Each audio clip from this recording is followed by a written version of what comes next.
Vamos trazer mais um tema, porque eu tenho certeza que esse eles vão querer debater também. Quando mexe com um lance de rede social, horas e horas aqui, se pudesse, e eles pudessem comentar. O Supremo Tribunal Federal retomou o julgamento sobre a regulamentação das redes. Vamos falar com a Janaína Camelo, que vai trazer as informações para a gente a partir de agora. São várias ações, né, Janaína, que de alguma forma visam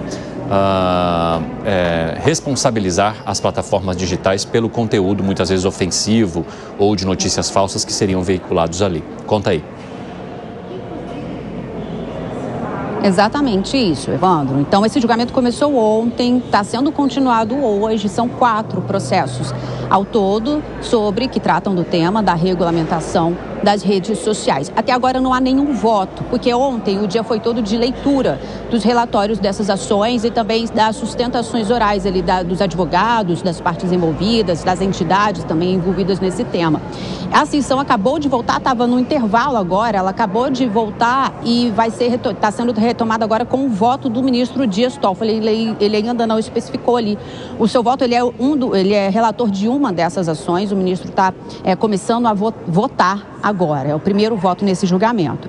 Então, dos 4 processos que são julgados, 2 são recursos das gigantes Google e Meta contra ações na justiça de usuários de redes sociais das plataformas que tiveram dificuldade de remover perfis falsos e também conteúdos ofensivos contra eles. Então, eles pedem ali indenização moral. Nos 2 casos, o que está sendo discutido especificamente é o artigo 19 do Marco Civil da Internet, que é aquele artigo onde só autoriza ali a remoção de conteúdo na internet considerado prejudicial ou a responsabilização das plataformas ou dos sites na web, mediante uma decisão judicial. Então, está sendo discutida exatamente a legalidade do Marco Civil da Internet.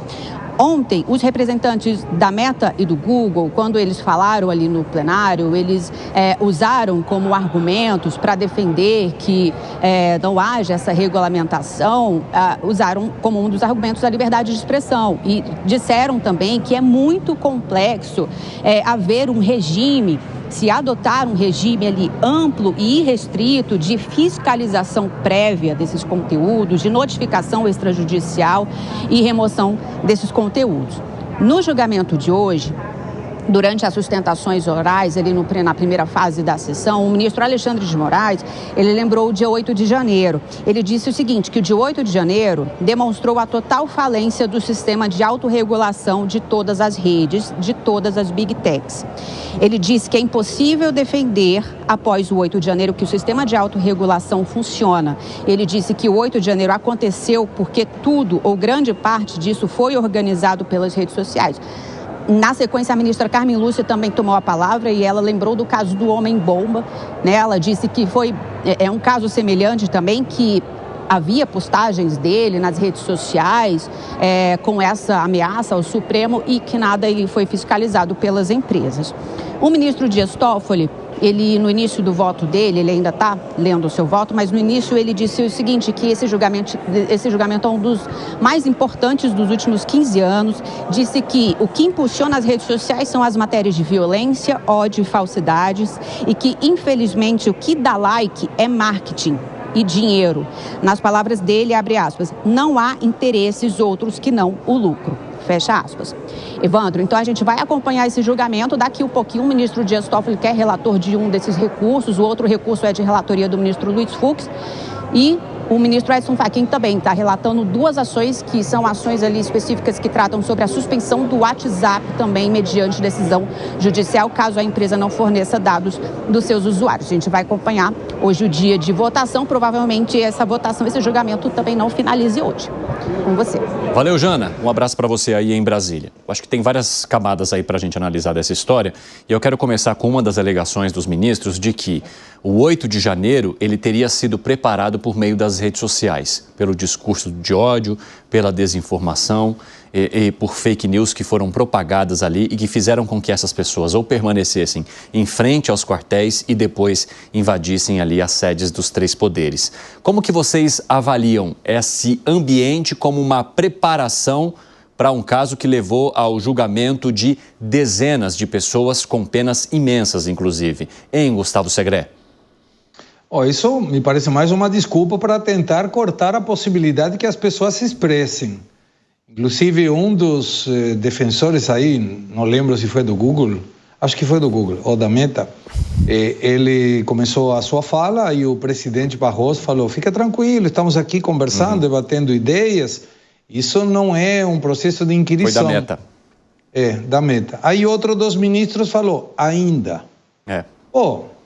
Não ficou muito legal isso, né? Estamos falando uma coisa muito séria. Aí, inclusive, da Meta, ele falou: olha, estamos de acordo em que tenha que ser cortadas questões de ódio, manifestações de ódio, questões vinculadas com pedofilia, por exemplo, questões com contrariar o regime democrático, e todo mundo está de acordo com isso. Mas isso não pode ser uma desculpa para cercenar a liberdade de expressão, que está garantida na Constituição. Agora, eu não vi nenhum dos ministros falar sobre o inciso 4 do artigo 5º da Constituição, que diz: é vedado o anonimato na manifestação do pensamento. Ninguém falou disso até agora. E por que não? Essa seria a base fundamental, porque quando a pessoa é obrigada a colocar o CPF dele, então já podemos identificar quem está propagando esse discurso de ódio. Mas também eu não vi nenhum dos ministros da corte, quando tinha um vídeo com a cabeça do presidente Bolsonaro rolando pelo asfalto, falar que isso era uma determinação de discurso de ódio. E caramba, se era discurso de ódio.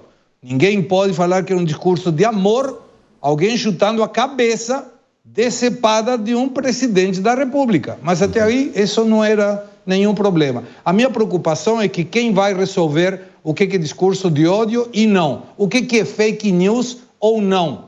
Sendo que muitas vezes os próprios dirigentes do governo, talvez por ignorância ou despreparo, cometem um monte de fake news que são facilmente rebatíveis. Por quê? Pelas redes sociais. Então é uma situação um pouco complexa de entender se realmente o objetivo é cortar o discurso de ódio ou cortar a liberdade de expressão. Ô Piperno, você entende que as plataformas digitais, de alguma maneira, permitiram que houvesse um movimento pré-8 de janeiro em seu ambiente digital? Eu mudaria um pouco, talvez a ordem do que foi dito pela ministra e nesse caso, a ordem dos fatores modifica sim o produto. Não é que o 8 de janeiro tenha ocorrido por causa disso, mas é que as redes sociais elas foram utilizadas para vitaminar o 8 de janeiro, a ponto de, acho que eu citei isso ontem aqui, a história da festa de Selma. Era um código anunciado aí em todas as redes sociais pelos golpistas aí do 8 de janeiro. Então, veja, eu acho que em muitos casos as redes sociais elas têm sim que assumir, eu não estou nem, veja, não é uma questão de censura, mas a responsabilidade por, tirar alguns conteúdos. Porque, vejam, se você perguntar para vários delegados de polícia e para um expert no tema como o Capês, eles vão relatar para vocês uma série de brigas que as torcidas organizadas de futebol organizaram pelas redes sociais. Olha, como é que esse tipo de conteúdo pode transitar livremente e uma rede social não toma atitude nenhuma? Então, esse é mais um caso em que tem que haver sim a responsabilização delas que permitem a circulação desses conteúdos. Isso não significa censura prévia. O Alan Gani até se ajeitou aqui na cadeira. Por quê, Gani? Pelo seguinte, de acordo com o próprio relatório da Polícia Federal, 8 de janeiro, ou a tentativa de golpe aí, que envolveu autoridades, enfim, ele foi muito mais utilizado com o WhatsApp do que essas redes sociais, essas plataformas abertas, como Facebook, Twitter, Instagram, entre outras. Então eu vejo que tudo isso está sendo utilizado, Evandro, como uma desculpa, para regular e calar aquela opinião incômoda. A verdade é que as redes sociais vieram para ficar e, por mais que possa ter algum malefício do mau uso, e a liberdade de expressão ela não é perfeita, inclusive para a liberdade poder existir, algumas imperfeições a gente tem que aceitar. Caso contrário, não existe liberdade de expressão completamente moldada. As relações humanas, elas não são perfeitas e elas são sujeitas a erro ao tempo inteiro. Portanto, a rede social, qual que é o benefício? Deu voz ao cidadão comum para criticar políticos, para criticar autoridades, deu voz, amplificou a liberdade de expressão. E é isso que incomoda muito a classe política. E aí é toda a tentativa de regulação. Este é o jogo. Da mesma maneira que não faz o menor sentido a gente punir uma empresa de telefonia porque o PCC combinou um crime e, aliás, faz isso via telefone. Usou lá o celular, agora eu vou em cima da operadora de celular. Isso não faz o menor sentido. Agora, 5h31, o pessoal da rádio vai para um rápido intervalo, daqui a pouco espero vocês. Nas outras plataformas seguimos. Eu acho que o Zé já queria se manifestar, eu ia passar para você, Zé, mas pode... o Piperno. Só, Zé, então antes de passar para você, Zé, vamos só escutar o que o Piperno tem a dizer lá e eu já toco a bola aí para ti. Fala, Piperno. Veja, com relação a isso que você falou sobre o 8 de janeiro, é verdade sim que as informações circularam mais pelo WhatsApp. Mas não exclusivamente, muitas delas pelas outras redes, como o código, a operação e tal. Mas eu queria te chamar a atenção, então, para uma outra postagem. Um pouco antes do 8 de janeiro, uma deputada faz a seguinte conclamação: generais de 4 estrelas, vocês têm que tomar uma atitude e não permitir a posse. Então, eu pergunto o seguinte: essa conclamação é ou não algo que mereça a remoção? Eu entendo que sim. Mas aí, quem vai determinar essa remoção, Piperno, vai ser a justiça, correto? Você não pode dar esse poder de polícia para a rede social fazer isso, porque senão a gente, inclusive, vai estar dando um poder de polícia para ela que não cabe à autoridade da rede social. Daqui a pouco ela virou um juiz da sociedade determinando o que pode e o que não pode. Na verdade, quem faz isso é a justiça. Está todo mundo levantando a mão. O Segré, vai lá você e depois eu já toco pro Zé. Já está acontecendo, Alan, isso. Hoje eu subi esse vídeo, é uma paródia sobre o dólar disparado para 6. Quis turbinar, adivinha. Não permite, a plataforma não permite. E mais, esse vídeo está em Shadowban, ninguém consegue assistir. Isso é censura. Eu tenho nome, tenho sobrenome, tenho CPF e me faço responsável de tudo que eu subo na plataforma. Mas alguém, um tal de algoritmo, resolve o que eu posso turbinar ou não. Se for uma crítica a Bolsonaro, eles me dão até de graça. Mas quando é uma crítica ao governo, não consigo. Não dá. Então já está sendo essa censura. Fala, Zé. É engraçado que na faculdade a gente estudou muito essa história da ideia do McLuhan sobre o meio e a mensagem, né? Ele dizia que a mensagem pode ser alterada em termos de importância de uma forma significativa dependendo do meio. E o que é mais importante, o meio ou a mensagem? E a gente vê hoje, muito tempo depois, que o debate continua, esse debate aí sobre o meio e a mensagem. As fake news sempre existiram, né? Eram papéis pregados no muro um pouco antes das eleições, com mentiras, né? E depois a coisa foi evoluindo para jornais, apócrifos e assim por diante. Então, não foram as mídias sociais que inventaram as fake news. O que há agora é a ampliação exatamente do meio. E isso eleva a mensagem a uma possibilidade enorme de danos e também de mensagens, né? Porque a tecnologia ela é neutra, depende do uso que se faz de cada uma das tecnologias. E neste caso aí das plataformas, eu tenho um entendimento de que, e que todos esquecem, é que cada plataforma é uma empresa privada e, como tal, ela é dona daquele ambiente. E ela pode e faz do jeito que quiser. Ela coloca o jeito que quiser. O algoritmo dela é que manda e tá legal. E ela visa o lucro, tá muito bem, desde que obedeça às regras da economia, às regras das leis. Então, se cada empresa é dona do seu produto, ela pode cortar ou impulsionar. Isso não é censura. Censura é você ser impedido de falar. Uma plataforma não é uma via pública, é uma empresa privada que tem os seus critérios, ou seja, seus algoritmos. tente falar de outra plataforma numa plataforma diferente. Você não terá acesso a nada. Não pense que quando você publica vai para todos os seus amigos. Não, vai para quem a plataforma exatamente quer. E está tudo certo. Porque numa empresa de comunicação, que eu comparo e acho igual, você define o que sai, né? E a grande novidade que eu vejo, não escutei ninguém falando sobre isso, a grande novidade é sobre um novo tipo de censura, que é a censura de imposição. Antigamente, nas épocas mais difíceis do regime no Brasil, o regime militar, se evitava, você não pode publicar isso. Isso era censura. E a grande novidade que pode acontecer é assim, você tem que publicar isso, que é um tipo de censura muito mais cruel e muito mais agressiva que a censura impositiva, que é obrigar uma empresa a publicar algo que ela não quer. Então, qual é a minha tese? É de que cada plataforma uma empresa, é dona daquilo. Ela coloca lá o que ela quiser ou o que não quiser. O que precisa é regulamentar e dizer, olha, você é dona desse espaço, mas você é responsável por tudo que acontece aí. Todas as empresas, inclusive nós aqui, somos responsáveis. Por que as plataformas não? Se o dono do restaurante é responsável pela comida, se o dono da empresa aérea é responsável pelo avião e pelos horários, se o dono de um hospital é responsável pelos pacientes. Então, por que as plataformas não são? Só lucro.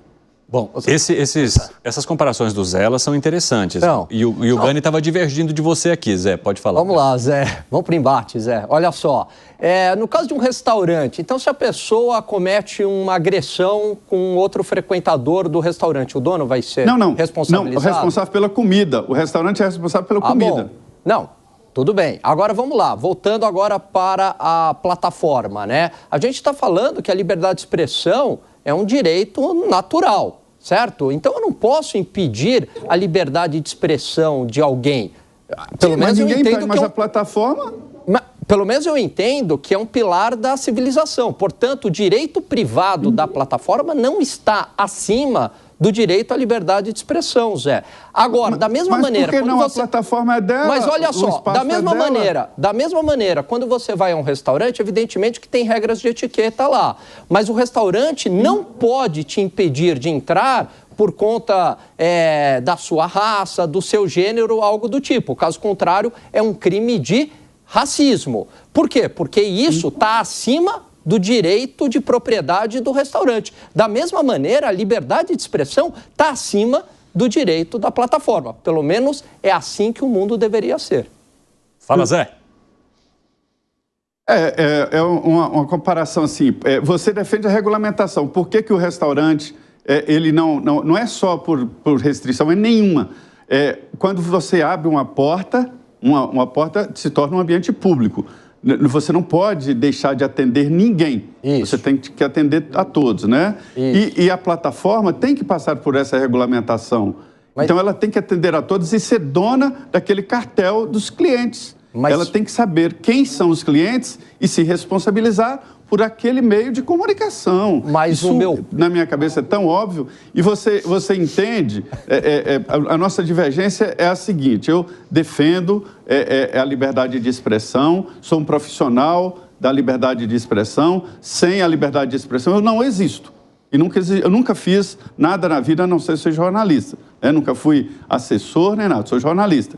Mas eu entendo que o ambiente é da plataforma. A plataforma faz o que quer. Eu não posso chegar numa plataforma, publica isso aqui. Ela, tá bom, quanto você vai me pagar para publicar isso aí, para chegar em tantos clientes? É assim a regra, é simples assim, não é censura. Censura é a justiça ou alguém impedir uma plataforma de publicar o que ela quer. Mas, José, se você der determinada opinião que a plataforma não concorde, você está utilizando o seu direito de livre expressão. Você não acredita que isso é muito poder para a plataforma, dado que hoje a plataforma tem um longo alcance? E aí, na prática, tudo bem, entendi o teu ponto, em tese não é uma censura, mas na prática acaba sendo uma censura. Sim.